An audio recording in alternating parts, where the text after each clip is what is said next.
All right, shalom, shalom. Just wanted to give an update on the sheetrocking job. We're in the process of, we put up the sheetrock and we got some excess material there that I'll clear out of here. But basically, did all the patching on the walls, put in the first coat of mud, and installed the sheetrock, and we're gonna call it a day. Basically, what I'll do is I'll come back first day and sand it down and do another coat of mud. They also want me to put in trim. They also want me to paint. So it initially started off with just putting in some sheetrock, and then they continually adding additional projects. And this is what I like about this general handyman stuff, is because, you know, if you get called, I get called for one project, and turn around, they want additional projects done. So I'm going to be here a little longer. I'll probably be here up until Wednesday. Again, I got to put in the molding for the sides, and I convinced them to do that. Going to be just busy just getting this stuff done, and then I'll be moving on to the next project, which is fixing this deck. As you see, the deck broke because the reason why we're doing all this work is due to the fact that this tree fell right here onto the house, and it damaged the deck. It damaged the roof. It tore all of this out. So all of this work has to be redone. So after I do that, I got to replace all of this.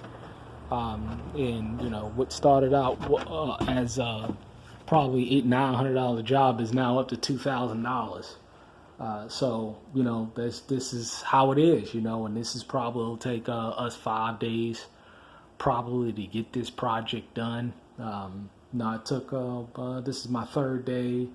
One here we ripped out the sheetrock, did another day framing, another day right here putting in the sheetrock.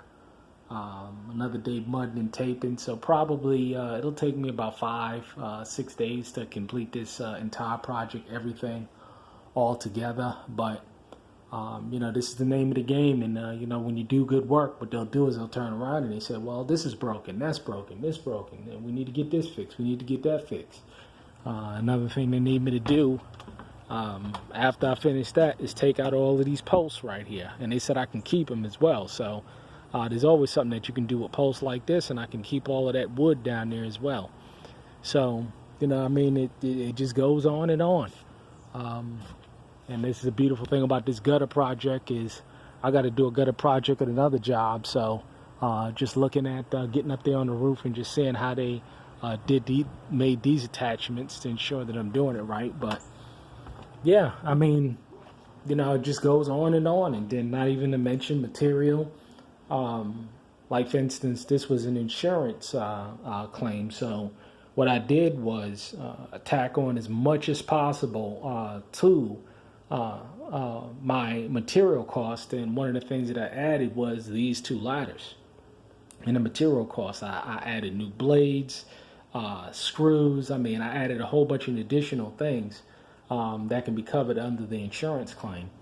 And that's just another beautiful aspect of being a general contractor and doing this kind of work, doing this kind of handyman work, is because you can add this kind of stuff to the invoicing for, you know, things like insurance claims. And the clients, you know, they don't care. The insurance companies is writing a check. Trash bags, I'm not going to use all those trash bags. So the idea is this is excess material, and of course I ask the client, you know, if they don't need it, I'll take it. But there's certain things like this: blades, saw, chains, saw blades. You know, I purchased. I had a need up for my circular saw. I had to purchase a $40 blade, a new blade for that thing. So I just went ahead and just got that. But these are just little ins and outs and tricks of the trade when it comes to general contracting and insurance claims. So, yeah, I mean, this is just a beautiful thing right here. And so, idea is that we'll get it done, and I will keep you posted. But I also have to go and do a business audit with my the person that's advising me on business matters, and to go through some type of some budgeting that she suggested that I do. But I'll be doing a good video on that, because she's saying, you should have at least 3 to 6 months worth of expenses put back. So I'm in the process of working on that now, and I should hit my goal next month. And this is the beautiful thing about projects like this, having your expenses low and your income as high as possible. I mean, you can really kill, a lot and get a lot done. Again, when you have a low debt load, when your expenses are low. I mean, I don't have a mortgage, I don't have a water bill, I don't have a heating bill, I don't have all of these bills, and that's a beautiful thing, because my heating bill alone can be $300-$400. A mortgage or rent, that's $500-$600, $700, $800,000 to $1,500, depending on where you are. I know people paying $2,000 a month in mortgage or rent. So these are just the things. If you want to make progress, you got to have to be wise with finances. But in addition to that, leverage, certain things that you're doing, to get the maximum bang. I mean, I needed these short ladders, but now I got them, and it was in the cost of doing business. It was in the cost of this project. Blow things like this. They don't need this 2x4. They don't need that extra sheetrock. I'm gonna use it. That's the name of the game.